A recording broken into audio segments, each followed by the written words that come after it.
Kali ini kita akan melanjutkan lagi proses pembelajaran untuk menghadapi tes TOEFL bagian Structure and Written Expression skill 18 based from verb after modal. Ya, jadi kali ini kita akan ngebahas pola modal ya, yang mana pernah dijelasin pada video awal. Modal itu harus diikuti dengan kata kerja bentuk dasar alias bentuk kata kerja bentuk pertama. Nggak boleh berakhiran S ya. Nah, untuk modal sendiri itu ada will, ada would, ada shall, ada should, ada can, ada could, ya. Kemudian ada may, ada might, ada must, ya. Nah, berikut itu adalah beberapa contoh modal. Nah, di sini ada contoh dua kalimat yang mengalami kekeliruan ya. You must telling. Nah, di sini must itu sebagai modal, sedangkan telling ini dia bentuk gerund, ya. Harusnya itu must tell, ya. Kemudian may ini sebagai modal diikuti dengan comes. Nah, nggak boleh ya. Memang udah benar, comes ini dia kata kerja bentuk pertama. Tapi dia berakhiran s, harusnya come aja.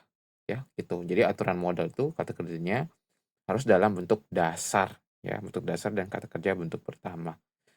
Nah, gitu. Otomatis bukan berarti dalam kalimat ini terdapat dua kata kerja. Enggak ya. Ini menjadi satu kesatuan ya, satu kata kerja. Gitu. Oke, untuk mempermantap pemahaman kita bisa mengerjakan latihan 1 sampai 10. Kita analisis dulu untuk dua soal ya, satu nomor 2. Nomor 1, you should try to respond politely. Di sini korek ya, karena should langsung ketemu dengan kata kerja bentuk dasar ya, itu try ya, udah tepat.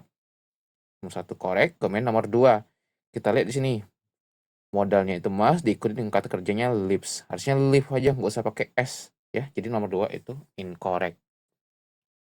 Di sini everyone itu kata kerja bentuk singular ya. Kemudian nomor 3, could di sini dia sebagai modal, tapi di sat ini dia kata kerja bentuk kedua, harusnya sit, could sit ya. Jadi untuk nomor 3 itu incorrect.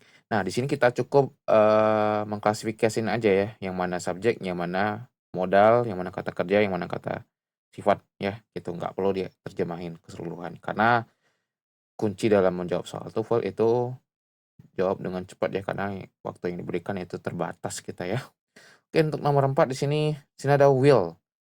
Will itu sebagai modal tapi diikuti dengan kata kerja itu asking. Asking ini gerund, harusnya ask saja ya, nggak usah pakai aran ing. Jadi untuk nomor 4 itu incorrect ya. Kemudian nomor 5, di sini ada can itu sebagai modal diikuti dengan kata kerja bentuk dasarnya look, udah tepat ya. Kemudian di sini but ada koma sebelumnya, dia sebagai konektor but sini ya.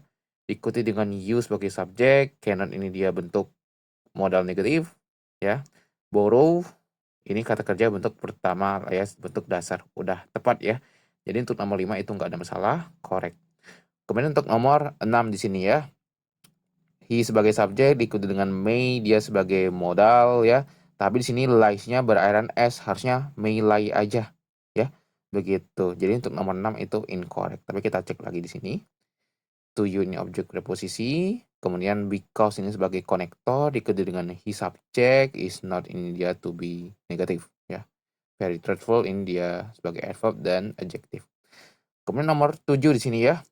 He sebagai subjek, new ini kata kerja bentuk kedua, diikuti dengan that sebagai konektor saja. Ada he sebagai subjek, would sebagai modal, diikuti dengan forgot.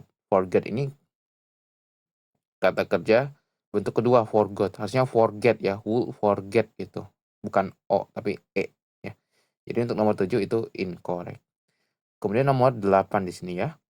The weatherman sebagai subjek singular diikuti dengan said ya, udah tepat. Karena said ini dia kata kerja bentuk kedua. That sebagai konektor saja diikuti dengan it sebagai subjek ya. Mike ini sebagai modal, tapi di sini snow, snowing. Snowing ini gerund, hasilnya might snow. Itu ya. Jadi untuk nomor 8 itu incorrect. Kemudian untuk nomor 9 di sini ya.